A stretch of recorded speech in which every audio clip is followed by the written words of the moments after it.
예수님과 관련된 많은 감동적인 그림을 그린 화가 중에 윌리엄 홀만 헌트라고 하는 유명한 천재 작가가 있습니다. 이분의 그림, 딱 떠오르는 그림 하나 여러분들 금방 아실 거예요. 어디서든지 한번 보셨을 텐데, 그 문 앞에서 등불을 들고 예수님이 그 문을 두들기시는 그 유명한 그림이죠. 이분이 그 그림을 그리신 분인데요, 그 그림뿐만 아니라 이번에 많은 작품들이 있는데 그 중에 죽음의 그림자라고 하는 성화가 있습니다. The Shadow of Death, 그러니까 죽음의 그림자라고 하는 이 성화는 예수님께서 공생애를 시작하시기 전에 육신의 아버지를 도와 목수로서 이 목공소의 일을 하시던 장면을 담고 있습니다. 어느 날 예수님이 일선을 멈추고 이 목공소 앞에서 석양의 햇빛을 흠뻑 받으시며 이게 기지개를 쫙 펴셨는데, 이 예수님의 기지개를 펴시는 모습이 석양에 의해서 그림자로 벽면에 비춰지게 됩니다. 벽면에 비춰진 이 그림자가 실은 예수님의 팔을 펴신 모습이 아니라 십자가의 모습이 연상이 되기를 시작을 합니다. 그리고 이 모습을 옆에서 지켜보던 어머니 마리아는 이것이 바로 앞으로 장차 예수님께서 당하실 십자가의 고난을 의미하는 것임을 이렇게 깨닫는 장면입니다. 딱 이때 그림이 나와야 되는데 한번 그림을 한번 보세요. 이게 홀만 헌트의 그 유명한 The Shadow of Death라고 하는 그림인데요, 한번 그 비춰진 저 뒤의 모습을 보세요. 꼭 예수님이 십자가에 달려 돌아가시는 모습을 연상하게 됩니다. 이 홀만 헌트라고 하는 분이 이 그림을 통해서 뭘 얘기를 하려고 했을까요? 단순히 십자가만을 얘기를 하는 게 아니라 예수님의 공생애 이전에도 예수님의 모든 삶은 바로 이 십자가에 포커스가 맞춰져 있었다라고 하는 것을 가르쳐 주려고 하는 것입니다. 즉 예수님의 33년의 생애는 다 십자가에게 초점이 맞춰져 있었습니다. 이제 불을 켜주셔도 됩니다. 예수님의 3년간의 공생애는 십자가였습니다. 그리고 그 3년간의 공생애의 하이라이트라고 하는 그 일주일 동안의 모든 역사, 이거는 바로 마태, 마가, 누가, 요한, 예수님의 생애를 기록하고 있는 공관복음의 반 이상이 바로 종료주일을 시작으로 해서 부활절까지의 그 일주일간의 모든 기록들을 반 이상을 차지할 정도로 기록을 하고 있어요. 언젠가 한번 말씀드렸습니다만 이건 뭘 뜻해요? 그만큼 예수님의 십자가의 역사가 중요했었다라는 것입니다. 그리고 예수님의 모든 병고침, 기적, 이사, 예수님의 모든 사역은 다 이 십자가를 위한 것들이었다라는 거예요. 그리고 그 6일간의 고난주간 가운데 예수님이 실제로 십자가에 달려 돌아가신 이 시간 6시간이 굉장히 중요한 시간이었습니다. 오늘 본문 45절을 한번 보실까요? 45절 우리 다 같이 합독하겠습니다. 제 육시로부터 온 땅에 어두움이 임하여 제 9시까지 계속하더니, 이 구절에 의하면 예수님의 6시간 동안 십자가에 달리시는 그 시간 중에 3시간, 우리로 말하면 여기서는 6시라고 했지만 우리로 말하면 정오 12시입니다. 낮 12시. 그리고 3시라고 되어 있는, 이 9시라고 되어 있는데 이거는 오후 3시를 얘기를 합니다. 그러니까 정확하게 예수님께서는 오전 9시부터 오후 3시까지 십자가에 달리셨어요. 근데 그 중에 정오 12시부터 오후 3시까지 이때에 예수님의 마지막 십자가의 역사가 이루어지시면서 놀라운 기적이 하나 나타납니다. 뭐가 일어나기를 시작했어요? 오늘 본문에 의하면 온 땅에 어두움이 드리워졌습니다. 온 땅에 어두움이 드리워졌다. 팔레스타인이나 유대 땅을 가보신 분들은 아시겠지만요, 그 땅은 오전 12시, 그러니까 오후 12시, 그러니까 정확하게 하면 정오 12시죠. 우리 낮 12시만 되면요, 해가 쨍쨍 내리치는 아주 뜨거운 시간입니다. 이 시간에는요, 어둠이 드리워질 수 있는 상황이 아니에요. 가장 하루 중에서 뜨겁고 햇빛이 강력하게 비추는 이 정오의 시간에 갑자기 어두움이 12시부터 오후 3시까지 3시간 동안 임하였다고 기록합니다. 물리적으로는 도저히 어두움이 임할 수 없는 이 시간에 어두움이 임하였다라고 하는 것은 뭘 뜻할까요? 이것이 과연 태양이 빛을 잃은 것인지, 아니면 아주 두꺼운 구름이 온 하늘을 덮어서 어두워진 것인지, 정확하게 그게 무엇인지는 성경에 기록되어 있지 않습니다. 근데 중요한 건 뭐냐면 그 시간 3시간 동안 물리적인 어두움이 임했다라는 거예요. 짙은 어두움입니다. 과연 이것은 무슨 뜻을 가지고 있는 것일까? 왜 이 시간에 어두움이 임했을 것인가? 이것을 우리가 한번 좀 살펴봐야 됩니다. 왜 그럴까요? 여기서 어두움은요, 두 가지 의미가 있습니다. 두 가지 의미. 첫 번째로 이 시간에 어두움이 임했다라고 하는 것은 하나님의 심판이 지금 시작되었다라고 하는 것을 뜻합니다. 출애굽기 10장에 보면 하나님께서 모세를 통하여 애굽 땅에 있는 그 모든 그 이스라엘 백성들을 구출해 내기 위하여서 바로 왕에게 계속해서 명령을 내리십니다. 그렇죠? 그래서 내 백성을 보내라, 내 백성을 가게 하라. 그런데 이 완악했던 바로는요, 듣지를 않습니다. 하나님의 명령을. 그래서 이 바로를 깨우치시고 또 채찍질하시기 위하여서 하나님이 그 10가지의 재앙을 계속해서 내리죠. 우리가 잘 아는 그 10가지 재앙 중에 10장에 보면요, 9번째 재앙이 나와요. 9번째. 그 9번째 재앙이 뭐죠? 이 정도 되면 이제 힌트를 드렸으니까 뭘까요?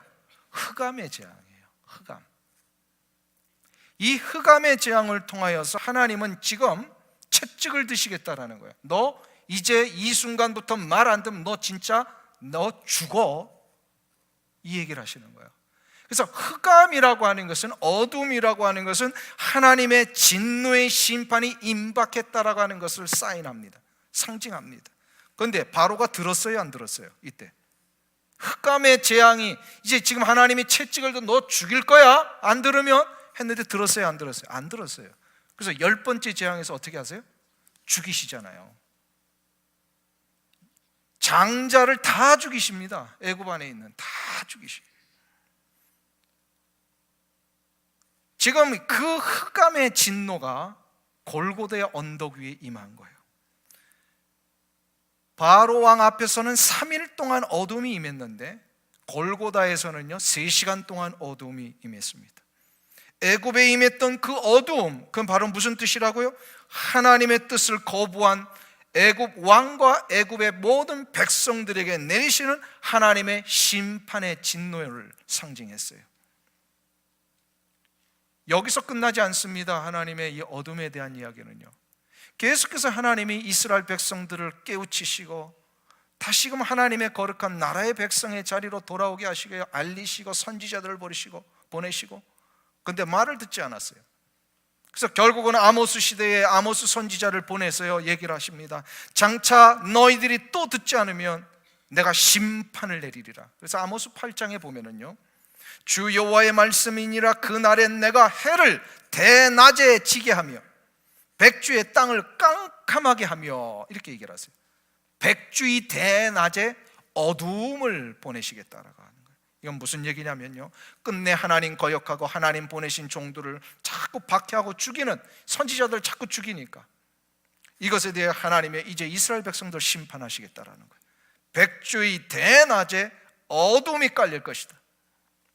하나님 지금 경고하신 거예요. 사인하신 거예요. 이 사인대로 깨우치고 하나님 앞에 돌아오면 살지만 안 돌아오면 어떻게 되는 거예요? 죽는 거예요. 그래서 그 심판을 어떻게 하세요? 결국 다 바벨론으로 보내시잖아요. 바벨론 처참해졌습니다. 흑암은요 하나님의 심판의 채찍이었어요. 이걸 지금 드신 거예요. 근데 요 채찍을 들 때에 우리 어린아이들 그 회초리에 혹시 한국에서 때려보신 적 있으세요? 빠릿빠릿한 애들은 어떻게 해요? 채찍을 들자마자 싹싹 빕니다. 근데 이렇게 좀 둔한 애들, 빠릿빠릿하지 않은 애들은 어떻게 해야 돼요? 맞아야 그제서 정신 차리는 거예요. 이스라엘 백성들은 전자일까요? 후자일까요? 채찍을 들 때 돌아왔어요? 아니면 맞고 돌아왔어요? 네, 그게 중요한 거예요. 이게 중요한 거예요. 맞고 돌아올래? 맞기 전에 돌아올래? 하나님의 이 진노의 심판은요, 흑암을 가지고 사인을 주신 거예요. 이스라엘 백성들이라면 그래서요, 이 흑암이 임했다, 그것도 물리적으로 도저히 흑암이 임할 수 없는 그 시간에 흑암이 임했다. 그래서 흑암하면 이들은 알고 있었어요. 하나님의 심판의 사인이구나, 진노의 사인이시구나. 이거를 지금 하나님께서 골고다 언덕 위에서 내리고 계시는 거예요. 하나님의 심판의 선포가 지금 막 이루어지고 있는 거예요. 근데 이 심판의 메시지가 그 이전의 심판과는 다른 이 골고다 언덕에서의 흑암은 또 다른 한 가지 의미가 있었어요. 심판의 의미였지만 또 다른 한 가지 의미는 바로 그 어둠 가운데 이스라엘 백성들이 받아야 될 그 채찍을 이스라엘 백성들이 맞지 않게 하시려고 그것을 스스로 혼자 맞으시는 예수 그리스도, 그분은 하나님의 아들이셨어요. 하나님의 아들, 독생자 아들 예수 그리스도가 그것을 홀로 다 맞으셔야 되는 것 때문에 아버지 하나님은 그 고통과 슬픔은 이루 말할 수 없으셨던 거예요. 그래서 하나님의 이루 말할 수 없으신 아들을 채찍을 치셔야만 되는 아버지의 슬픔과 고통을 의미하는 흑암이었습니다. 아들을 죽이어야만 됐던 하나님의 아픔을 엿볼 수 있는 성경 구절이 창세기 22장에 나와요. 창세기 22장 그 유명한 아브라함이 이삭을 모리아산에 바치는 장면입니다. 하나님께서 그 전날 밤에 아브라함에게 나타나셔서 너의 아들 이삭을 바치라. 너의 아들 이삭이, 이 이삭이 어떤 이삭이에요? 100년 동안 기다린 아들이에요. 100년 만에 얻었어요. 그것도 유일한 독자입니다. 이 아들을 하나님이 죽이라고 하셨는데 속으로는 온갖 생각이 다 났을 거예요. 그런데 성경에 기록 안 된 거 보니까 한마디 얘기 못했던 것 같아요. 얘기라도 막 쏟아내면 속이라도 시원하죠. 이거를 다 담으니까 얼마나 힘들었겠어요. 아버지 아브라함이 16살밖에 되지 않는 이 아들, 자기 인생의 모든 것과 같은 아들, 이 아들을 하나님 바치라고 하시니까 3일 동안 모리아산을 향하여 그 아들에게 장작더미 지우게 하고요, 그 아들을 끌고서 같이 올라가는 이 3일 동안 얼마나 힘들었겠습니까? 결국 꽁꽁 묶어서 죽이려고 하는 그 순간에 하나님은 스탑시키셨어요. 그 스탑된 이야기를 우리가 아니까 덤덤하게 받아들이죠. 그 스탑 안 시켰으면 어떻게 된 거예요? 이거는 인생에 그보다 더 힘든 슬픈 스토리는 없어요. 그 한번 심정을 조금 상상해 보세요. 그 칼을 드는 순간까지 그 아버지의 심정. 그런데 이 아브라함이 자기의 아들 이삭을 모리아산에서 바치는 이것은 결국 무엇을 미리 얘기해 주는 겁니까? 예수 그리스도의 십자가 위에서 어린 양이 되셔가지고 모든 인류를 대신해서 죽으시는 대속의 역사를 미리 보여주는 것이었어요. 그래서 그 모리아산이 나중에 위에 뭐가 세워지죠? 모리아산, 그게 바로 성전이 세워집니다. 성전이 세워집니다. 예수 그리스도께서 장차 오셔서 온 인류를 위하여 대속의 죽음을 보여주시는 이 예표를 통하여서 하나님께서는 독생자 아들 예수 그리스도를 그 십자가에 죽이시는 그 아픔과 슬픔이 얼마나 크신 것인지를 미리 알려주셨어요. 미리 알려주셨어요. 바클레이 같은 이 학자는요, 그래서 하나님께서 이 슬픔을 보여주시기 위하여 어둠으로 온 땅을 덮은 것이다, 이렇게 얘기를, 이렇게까지 해석을 해요. 하나님의 슬픔이 얼마나 크셨는지 그 모든 상황을 아주 그냥 암흑과 같이 덮어버리셨다. 하나님의 슬픔의 상징이셨어요.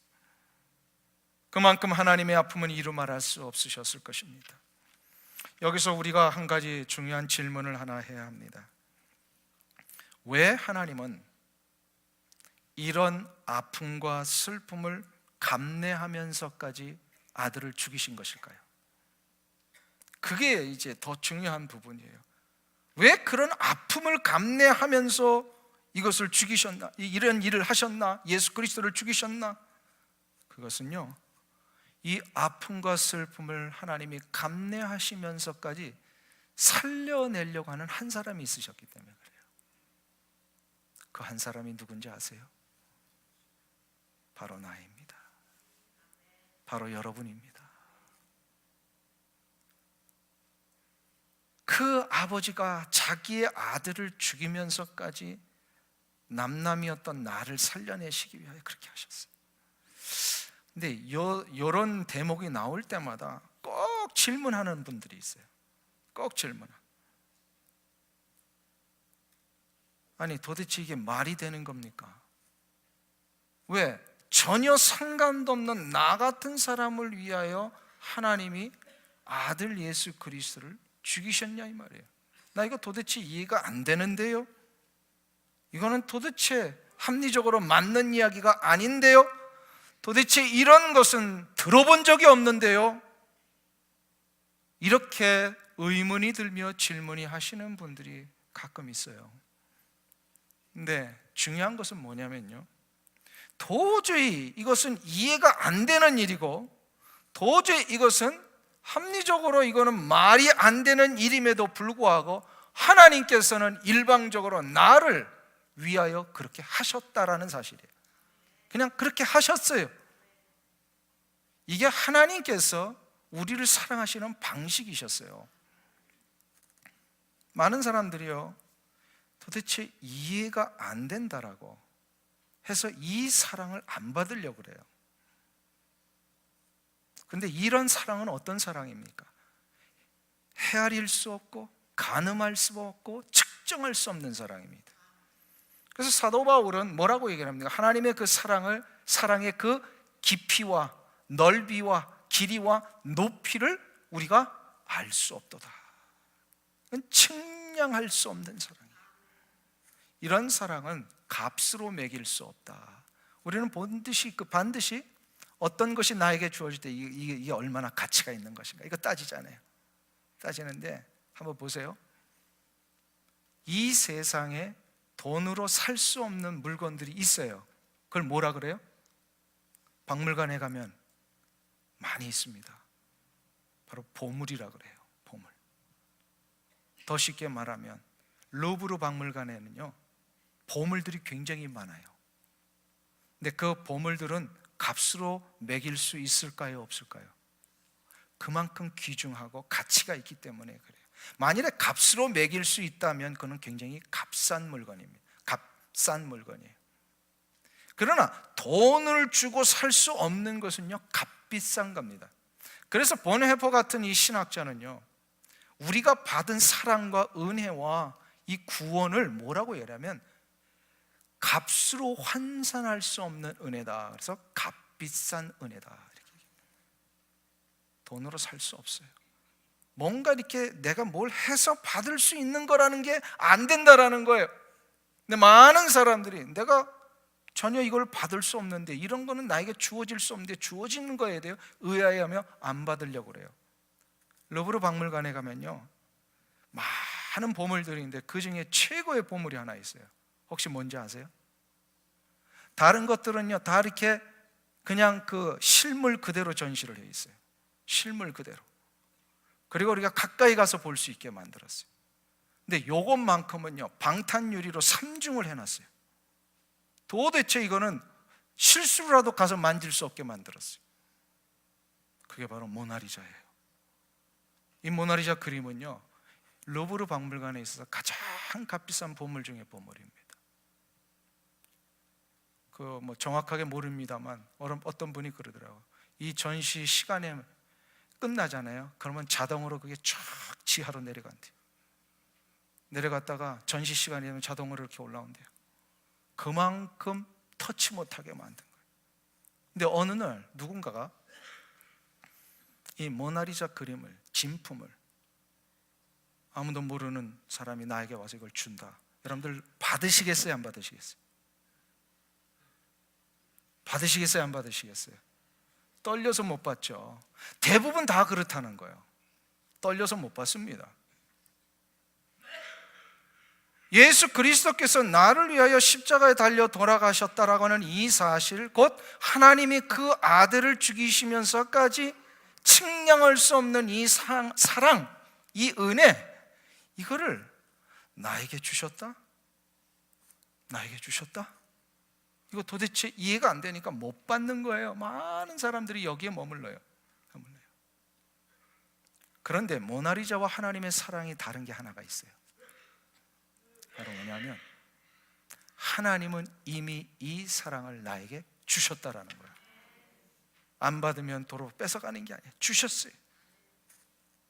그래서 우리가 자주 부르는 찬송가 가운데 이 하나님의 측량할 수 없는 사랑을 담아서 곡을 만든 찬송가가 하나 있잖아요. 그 찬송가 404장. 그 크신 하나님의 사랑 말로 다 표현할 수 없고 형용할 수 없고. 그래서요, 하늘을 3절에 보면 하늘을 두루마리 삼고 바다를 먹물 삼아도 한없는 하나님의 사랑 어떻게 해요? 다 기록할 수 없겠네. 하늘을 두루마리로 삼고 바다를 먹물로 삼고. 한번 우리 붓글씨 그려볼까요? 바닷물에 이걸 먹물로 딱 찍어가지고요, 하늘이라고 하는 이 두루마리에 종이에 하나님의 사랑을 다 기록을 했는데 뭐라고 했어요? 한없는 하나님의 사랑 다 기록할 수 없겠네. 이게 느껴지세요? 이게 하나님의 사랑이라는 거예요. 측량할 수 없는 사랑, 헤아릴 수 없는 사랑, 이해할 수 없는 사랑. 그러나 이해 안 된다고, 도대체 이 사랑이 나와 무슨 상관이 있느냐고 못 받는 것보다 더 어리석은 일이 없어요. 못 받으면 어떻게 될까요? 사랑을. 모나리자를 못 받으면 그거는 그냥 손해볼 거 없어요. 그죠? 근데 하나님의 이 다함이 없으신 사랑, 이 측량할 수 없으신 이 사랑을 못 받으면 어떻게 될까요? 죽는 겁니다. 이게 다른 점이에요. 하나님의 이 사랑을 못 받으면 죽게 돼 있다라는 거예요. 그래서 죽지 않기 위하여서 하나님이 이 사랑을 받는 방법을 가르쳐 주셨잖아요. 우리 뻔히 다 알아요. 우리의 성향상 교만해가지고 뭘 준다 그러면 괜히 자존심 상해서 안 받고, 특별히 하나님의 사랑 같은 거 안 받으려고 하는 너무 많은 사람들이 있었어요. 그래서 하나님이 우리의 이 죄된 본성의 성향을 아셔가지고 이거를 받을 수 있도록 방법을 하나 가르쳐 주셨어요. 너무너무 쉬운 방법이에요. 출애굽기 12장 12절에서 14절에 나옵니다. 그 방법이요. 우리 스크린에 나오는 구절을 한번 같이 읽겠습니다. 석절인데요, 한번 생각을 해보시면서 같이 합독하세요. 내가 그 밤에 애굽 땅에 두루 다니며 사람이나 짐승을 막론하고 애굽 땅에 있는 모든 처음 난 것을 다 치고 애굽의 모든 신을 내가 심판하리라. 나는 여호와라. 내가 애굽 땅을 칠 때에 그 피가 너희가 사는 집에 있어서 너희를 위하여 표적이 될지라. 내가 피를 볼 때에 너희를 넘어가리니 재앙이 너희에게 내려 멸하지 아니하리라. 너희는 이 날을 기념하여 여호와의 절기를 삼아 영원한 규례로 대대로 지킬지니라. 아멘. 이 말씀은 무슨 절기에 대한 말씀이세요? 6월절입니다. 10번째 재앙을 내리시면서 그 재앙을 피할 수 있는 방법을 가르쳐 주셨는데 그것이 바로 유월절이 되는 거예요. 예수님께서 지신 십자가는 수천 년 동안 내려온 유월절 의식을 종료하는 마지막 유월절 의식이었어요. 예수님의 십자가가. 그래서 이 예수님께서는요, 하나님이 마련해 놓으신 이 영원한 제단 위에 어린 양의 희생물이 되셔서 우리 모든 인간에게 임할 하나님의 죽음의 심판을 모면하게 하시는 놀라운 사랑의 행위셨어요. 그런데 그 예수님의 어린 양이 되셔서 흘리신 십자가의 피, 이게 바로 뭐냐면 그 예수님 시대로부터 1500년 전 6월절에 어린 양의 피를 다 문설주에 바르는 역사가 있을 때마다 죽음의 재앙이 어떻게 했다고요? 넘어갔어요. 즉 예수 그리스도의 십자가의 피를 마음의 문설주에 바르는 자마다 모든 죽음의 재앙과 심판이 곧 어두움의 재앙이 넘어가게 되어 있습니다. 이게 바로 이 하나님의 사랑을 받는 방법이에요. 예수 그리스도의 십자가는 바로 우리의 죽음의 문제를 해결하시는 어린 양의 피이셨습니다. 이 피를 자신의 마음의 문설주에 바르는 자마다 하나님의 죽음의 심판은 넘어가게 되어 있어요. 아멘. 이거는 6월절에 약속을 하셨어요. 지금부터 3500년 전 출애굽하기 바로 전날 밤 하나님은 이것을 약속을 하시고 영원한 규례로 만드셨어요. 영원한 규례예요. 이 세상 끝나는 날까지 이 약속 믿고 어린 양의 피를 바르는 자마다 죽음은 모면하게 되어 있어요. 그 어린 양의 피가 누구의 피라고요? 예수 그리스도의 피예요. 근데 예수 그리스도의 피를 자신의 영혼의 마음의 문설주에 발라야 하는데 이게 바르는 게 뭐예요 그러면?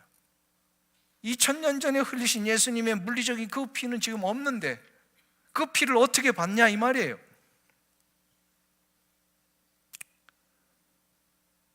그런데 어린 양의 피를 바른다라고 하는 것은 무슨 뜻이냐면 예수 그리스도께서 2000년 전에 흘리신 그 피가 바로 2000년 후에 사는 나를 위한 것이었음을 인정하고 예수님의 그 십자가의 은혜 때문에 내가 회복이 되고 구원함을 받고 나음을 입었도다 고백하는 자마다, 입으로 고백하는 자마다 이 문설주에 피를 바르는 것이 됩니다. 아멘. 이거는 이해된다고 또 이해가 안 된다고 할 문제가 아니라는 거예요. 하나님의 사랑은 이해가 다 된다며 하는 게 아니에요. 어떻게 해요? 무조건 받는 거예요.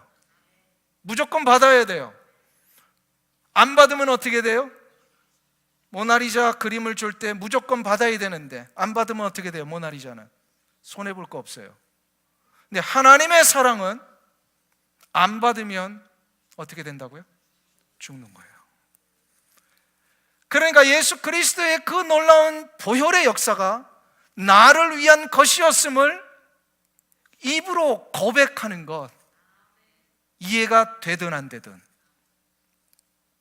그게 다 자신의 영혼 속에 그 피를 문설주에 바르는 것하고 똑같은 거예요.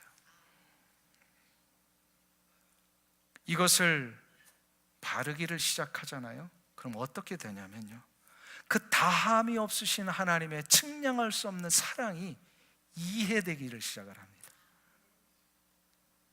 많은 고집불통들은요 어떻게 하냐면 이해가 되어야 내가 바르겠다 그래요.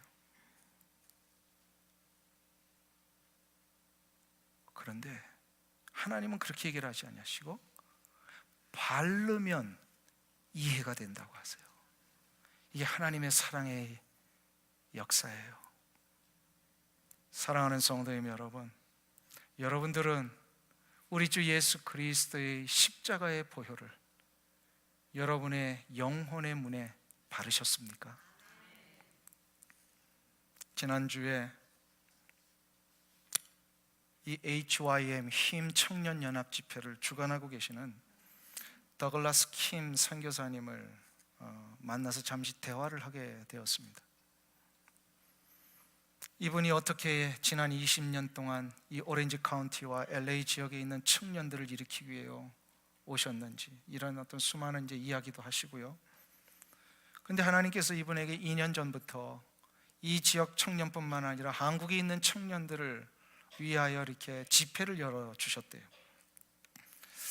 그래서 2년 전에 이 청년들 집회를 위하여 이렇게 한국의 한 지역을 갔다가 이제 호텔에서 묵는 중에 한밤중에 한 2시쯤 됐는데 하나님께서 그 선교사님의 가슴 속에 아주 뜨거운 도전을 자꾸 주신더라는 거예요. 이루 말할 수 없는 뜨거운, 그게 바로 뭐냐면 청년들을 깨우라. 근데 한국에 왔는데 청년들을 깨우라고 하는 것은 누구 청년을 얘기를 하는 거예요? 한국 청년들을 깨우라고 하시는 음성으로 받은 거예요. 새벽 2시에 이 음성을 듣고서요, 도저히 잠을 잘 수가 없어서 날이 밝기만을 기다렸다가 불이 나게 한국 청년들을 깨우기 위해서 전도하러 나가야 되겠다. 그래가지고 청년들이 어디 있는지를 수소문하고 알아보기를 시작을 했어요. 근데 알아본 결과 한국의 청년들은 다 어디 있는지 아세요? 여기는 모르시는구나. 다 커피숍에 있더래요. 청년들이 딱 두 부류예요. 커피 마시러 가는 청년 아니면 거기서 커피를 서브하는 청년들, 아르바이트 하느라. 하여튼 대부분 다 청년들이요 이 커피숍에 몰려 있는 거예요. 그러니 얼마나 이 전도하기가 쉬워요. 다 그냥 이 어항에 고기들이 모여 있으니까. 야, 이보다 더 쉬운 전도는 없다. 왜냐하면 여기는 한국 사람 한번 만나가지고 전도하려면 뭐예요? 하루 종일 한 번 기다려도 한 번 못 만나잖아요. 그래가지고 이분이요 어떤 딱 커피숍에 하나 들어가셔가지고 기회를 본 거예요. 근데 막 바쁘게 일할 때는 뭐 안 되니까 조금 한가해졌을 때에 커피를 시켜가지고요 이 커피를 서브하러 온 한 남자 청년, 이 형제가 있어서 이 형제에게 물었습니다. 형제님 교회 다니세요? 이랬더니요 요 한마디에 이 형제가요 얼굴이 아주 확 어두워지면서 정색을 하더래요. 그러면서 뭐라고 쏘아 붙였냐면 저는 교회 같은 데 안 갑니다. 교회 갈 시간이 어디 있어요? 공부해야지, 일해야지, 운동해야지, 사람 만나야지, 교회 갈 시간 없어요 하면서 정색을 하더래요. 그때 알았어요. 아, 지금 한국 이 청년 대학생들이 지금 이런 상태구나. 교회 다니는 거 가치 있게 두질 않고요 믿음 생활하는 거 부끄러워하고 막 그런데요. 그분이 청년 사역자니까 데이터를 얘기를 해주시는데요, 한국의 청년 대학생들이요 예수 믿고 교회 다니는 것을 스스로 밝히며 다니는 사람 3%가 안 된대요. 아예 교회 안 다니는 사람들이 대부분이고요 100명 중에 3명밖에 안 된다는 거예요. 그래서 이분이 너무 낙심이 됐어요. 아니 하나님이 깨우라고 하셨는데 왜 청년들이 저렇게 완악할까? 그래서 다른 커피숍을 갔어요. 그래서 똑같이 기회를 보고 있는데 이번에는 한 자매가 서브를 합니다. 그래서 이 자매를 향하여서 물었어요. 자매님 교회 다니세요? 이 물음 앞에 이 자매는요 그 형제와는 달리 놀라더래요. 교회를 다닌다고 물어본 것에 대하여 놀란 거예요. 그러면서 이 자매가 그 선교사님한테 이렇게 얘기를 했어요. 목사님이시지요? 그래서 이 선교사님이 예. 그랬더니 이 자매가 목사님의 손을 붙들고 저 구석으로 좀 같이 가세요.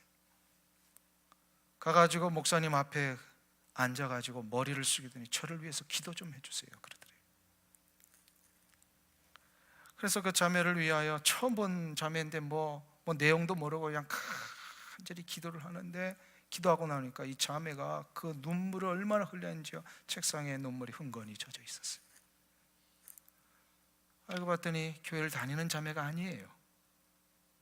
그런데 이 자매가 왜 그랬냐 그랬더니 이런 고백을 하더래요. 너무 인생이 어려워서 힘들어서 어디 의지할 데가 없는데 교회 다니냐라고 하는 그 물음 앞에 목사님이시면 틀림없구나.